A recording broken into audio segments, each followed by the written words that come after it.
Contos e Apólogos, pelas mãos de Francisco Cândido Xavier e pelo irmão X, que na verdade é Humberto de Campos. Capítulo 40 é o último do livro Contos e Apólogos. O texto, título do capítulo, Nos Domínios da Sombra. E assim começa. Em compacta assembleia do reino das sombras, um poderoso soberano das trevas, diante de milhares de falangistas da miséria e da ignorância, explicava o motivo da grande reunião.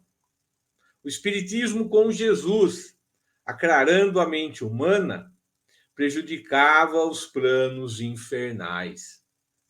Em toda a parte da Terra, as criaturas começavam a raciocinar menos superficialmente, indagavam com segurança quanto aos enigmas do sofrimento e da morte, e aprendiam sem maior dificuldade as lições da justiça divina. Compreendiam sem cadeias dogmáticas os ensinamentos do Evangelho, oravam com fervor, meditavam na reencarnação e passavam a interpretar com mais inteligência os deveres que lhe cabiam no planeta. Muita gente entregava-se aos livros nobres, à caridade e à compaixão, iluminando a paisagem social do mundo, e por isso todas as atividades da sombra surgiam ameaçadas. Que fazer para conjurar o perigo? E pediu para que seus assessores apresentassem sugestões. Primeira parada aqui, uma reunião com os nossos irmãos ainda no erro, que estão nas sombras, estavam preocupadíssimos com o espiritismo. Não é? Ele relata aqui que a Terra começava ali já a pensar mais profundamente na existência,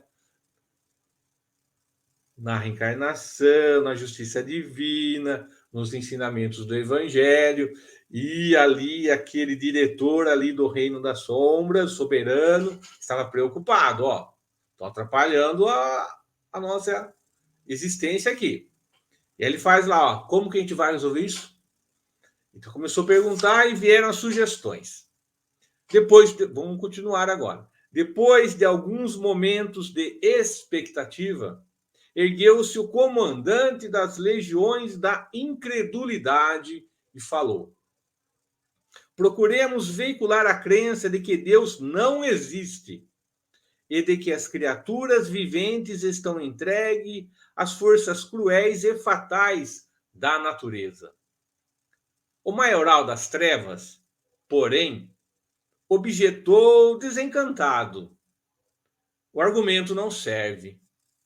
Quanto mais avança nos trilhos da inteligência, mais reconhece o homem a paternidade de Deus, sendo atraído inelutavelmente para a fé ardente e pura. Primeiro aqui, vamos falar que, né, Deus não existe. Então, assim, não adianta. Né? Cada vez mais, quanto mais inteligência, mais ele acredita em Deus. A fé se torna ardente e pura.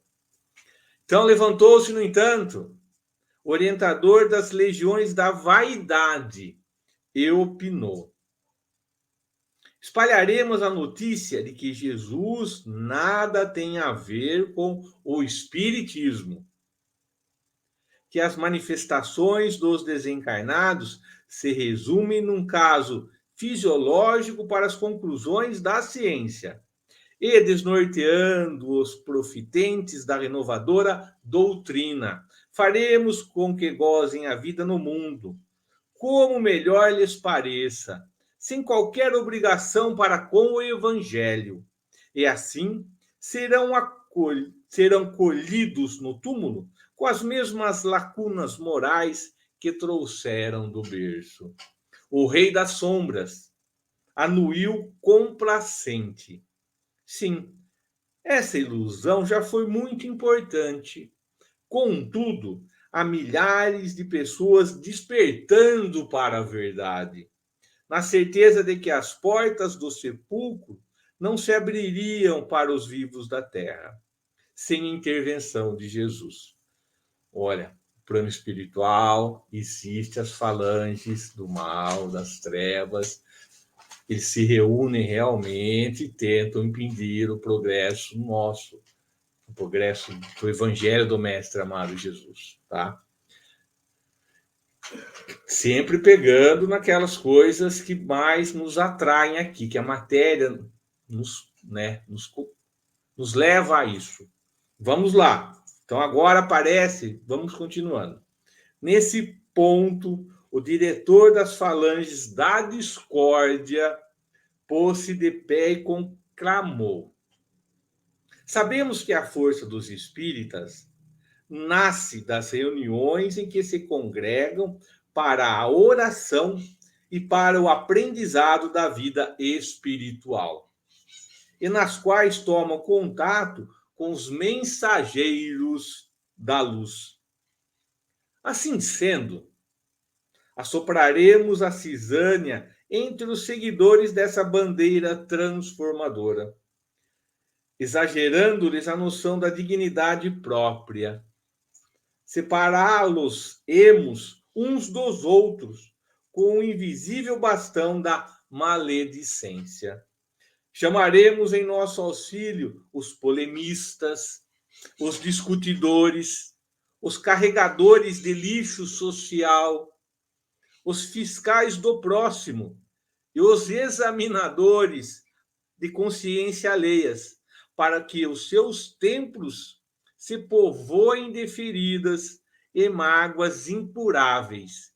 E assim, os irmãos em Cristo saberão detestar-se uns aos outros, com sorrisos nos lábios, inutilizando-se para as obras do bem. Mais uma ideia. Aí o chefe satânico, todavia, considerou: isso é medida louvável. Contudo, necessitamos de providência de efeito mais profundo, porque sempre aparece um dia em que as brigas e os desacordos terminam com os remédios da humildade e com o socorro da oração. O chefe satânico sabe bem como funciona o templo espírita, né? Conhece muito bem. Bom, a essa altura, continuando o texto, ergueu-se o condutor das falanges da desordem e ponderou: se o problema é de reuniões, conseguiremos liquidá-las em 3 tempos. Buscaremos sugerir aos membros dessas instituições que o lugar dos conclaves é muito longe e que não lhes convém afrontar as surpresas desagradáveis da via pública. Faremos que o horário das reuniões coincida com o lançamento de filmes especiais ou com festividades domésticas de data fixa.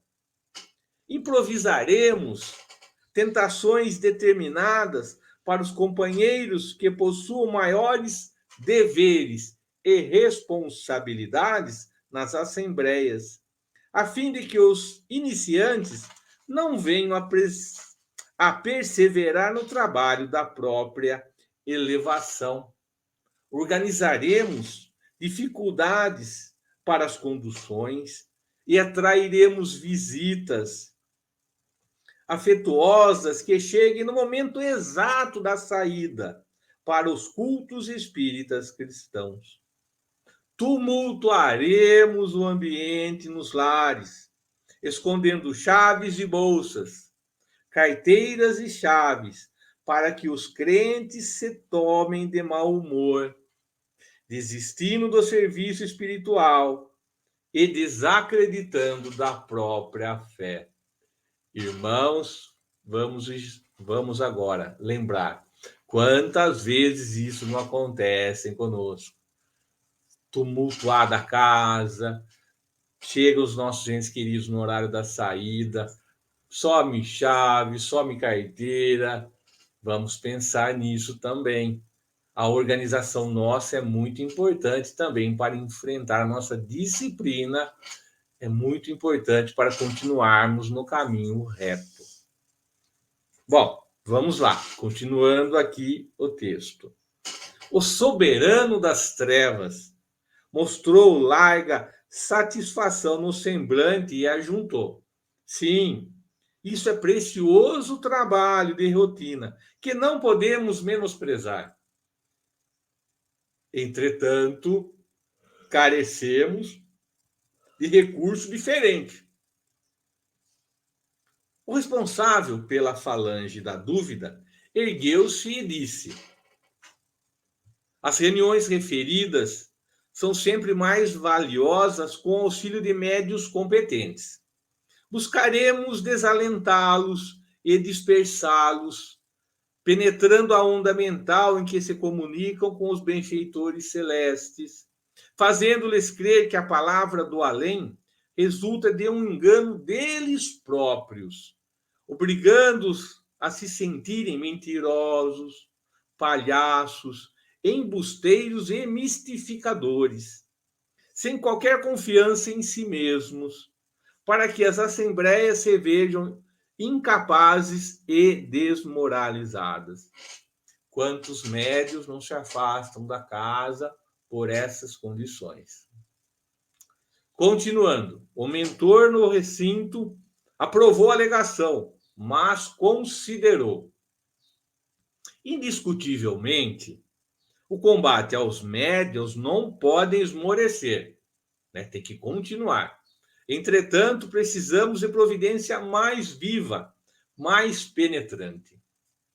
Foi então que o orientador das falanges da preguiça se levantou, tomou a palavra e falou respeitoso: ilustre chefe, creio que a melhor medida será recordar ao pensamento de todos os membros das agremiações espíritas que Deus existe, que Jesus é o guia da humanidade, que a alma é imortal, que a justiça divina é indefectível, que a reencarnação é uma verdade inconteste e que a oração é uma escada solar, reunindo a terra ao céu.